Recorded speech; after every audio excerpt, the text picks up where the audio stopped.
Hello and welcome to another Wilosophy vlog. My name is William Song and I'm the principal coach of Wilosophy.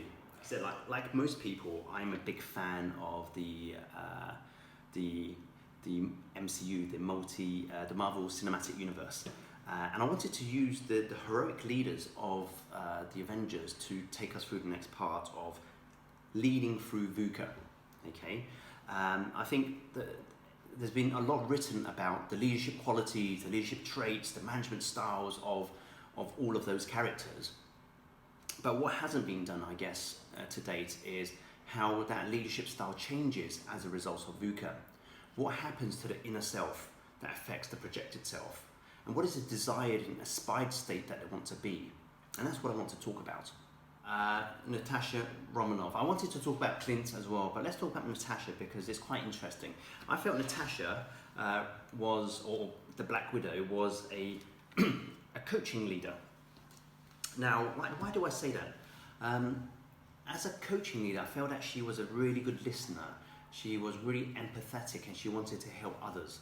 So you can see in the previous movies how she used to help people like Steve Rogers, mediate between him and Tony Stark.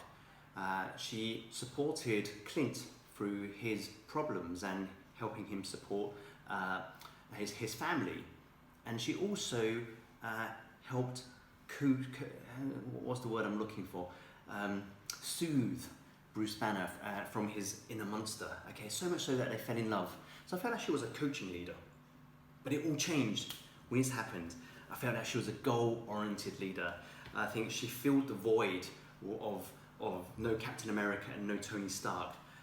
She was a female and she was relentless in her tactical. She was a killer, okay. And I felt that she was more attuned to this style of leadership because as a coach, I still kind of felt that she wasn't in touch with herself because she's a cold-hearted killer. But as a goal-oriented leader, she was more directive. It was more external. And she was able to learn from her previous counterparts of Captain America and Tony Stark on how to lead in a goal-oriented way. And the goal was one thing only, was to hunt down Thanos and to destroy him. And that was what drove her. So her coaching style became a goal-oriented style. And I felt that she's the person I felt most impressed with because she stepped up and she still was goal-driven. And she had a purpose and she didn't let anything stop her, and people naturally gravitated towards her. And many people fail to understand that leadership is not real, it's followership. People choose who they want to follow. Okay, they could choose to follow Natasha or they could choose to follow Captain America. When people stop following you, you're not a leader anymore. Okay, so people decided to follow her and she stepped up and she became this leader. People followed her. So I was particularly impressed with Natasha Romanoff, the Black Widow. So thank you for listening to this particular vlog from Wilosophy about VUCA for leaders. If you found it interesting and useful, please leave some comments. If there's any feedback that you think we can do more to make these types of videos better and helpful for you, again, please leave us some feedback with these channels that are appearing on the bottom of your screen. But until then, please be safe and be happy, and I'll see you next time.